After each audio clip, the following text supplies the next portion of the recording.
Right, a legacy sequel that isn't complete crap. Beetlejuice, second week at the box office, has done really, really well. This movie had quite a high-ish budget, but it's now, just domestically anyway, done over $150 million. So pretty bloody good going, actually. Second weekend box office, yeah, not bad. Not too bad at all. In fact, it's actually at 188 million with a global now for Beetlejuice at $264.3 million, which is great. Really, really good. There is this Speak No Evil as well, which we'll take a look at. And then, of course, Alien Romulus and some other, box office bits and pieces. So we'll take a look at this. Hit subscribe if you're new here, guys. Turn the bell notifications on. Let's dive into it. So Beetlejuice supposedly had a relatively, the highest production budget that Tim Burton has had. So now doing $188 million domestic, it's pretty damn good going, actually. So doing $188 million at the domestic box office with a $100 million budget and then $264.3 million worldwide, this movie's made good money. Really, really good money. Their decision to actually do a legacy film and not, completely shit on the legacy was a good idea for a change. So let's have a look at this article from Deadline. And it says the second weekend of September for all movies came close to the $100 million mark for the first time since pre-COVID, thanks to Warner Brothers' Beetlejuice rally at the box office, coming in at $51.6 million weekend, which is a 56% drop. But that's still not bad. And that's not too bad at all. So that is a second Friday of 14.4 million and a Saturday of 22.5. 22.5 million still, second weekend is great. So running stateside total is now at $188 million. Globally, $264.3 million. We don't know really what marketing they did for this. We have absolutely no idea. $100 million just production budget. You need $200 million to break even. It would have done that. Has it broken even properly on its marketing budget? No, maybe not. Maybe not. But by next weekend, absolutely, and then it's going into profit. We still don't know what tax breaks they had either. There might be some good tax breaks. It's really difficult to say on this one, actually. But with $264.3 million, Warner Brothers will be very, very happy with this. Now, I think the surprise hit, and it is a surprise hit, Speak No Evil. And I do need to go watch this, actually. I forgot this was coming out, and I was going to watch it this weekend. But Speak No Evil is a film where they absolutely hammered that bloody trailer, right? That trailer was everywhere, and it was quite annoying. Although critics seem to love it. And then people seen it, and they seem to like it as well. So, yeah, not too bad. So it's done 11.5 million to 12.3 million. That is, of course, above its $10 million projection. It says here, the movie in its essence feels art house with its UK countryside setting and dialogue-driven, quiet thriller narrative.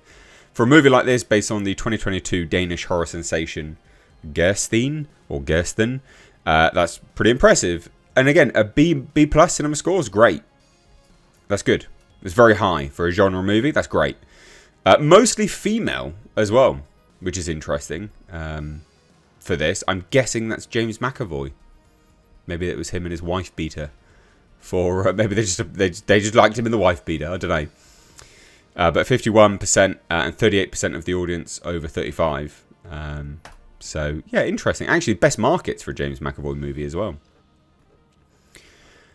So fourth place is Am I Racist? Which is another great documentary. I do need to watch that. I think that will be very, very funny. I'm glad they got a release for this, actually. That is good. And, these kind of films do not necessarily destroy the narrative, but they do make people question the narrative, which is always good to see. And the whole, sort of race grifting narrative, I'm glad that it's open. It's open season for it to be questioned by the public these days. That is the third highest opening for a wide release documentary, which is great. That's really, really good.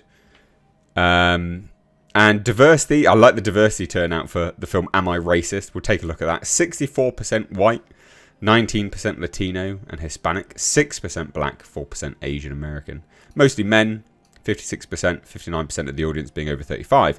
That's quite the interesting thing, 59% being over 35. Oh, no, it's not that surprising, actually. You'd think that, you know, the indoctrinated young wouldn't want to go and watch a film called Am I Racist and question whether they're racist or not, would they? Let's be honest. So, yeah, over 35, largest demo, 25 to 34, 28%. So, yeah, I mean, overall, it's been a pretty good weekend for the box office, quite frankly. Matt Walsh used the presidential election to market the movie, crashing the DNC in his Am I Racist character, wearing a White Guys for Kamala hat, where he managed to camera bomb a CNN interview with Chuck Schumer in character.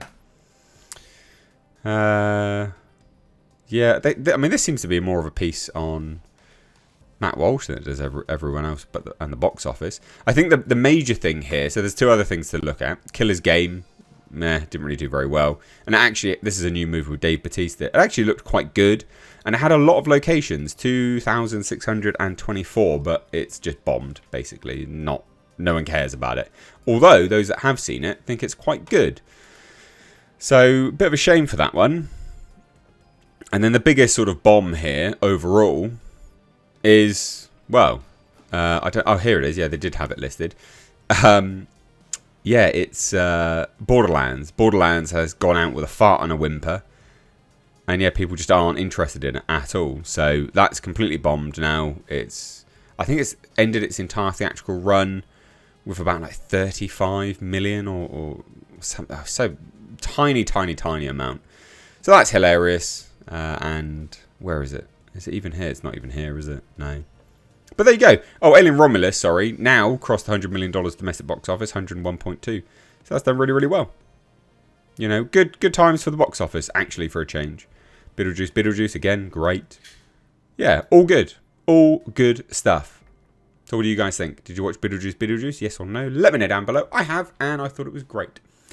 So yeah, let me know if you have seen it. What did you think? Did you think it shat on the original? Is it a good legacy sequel?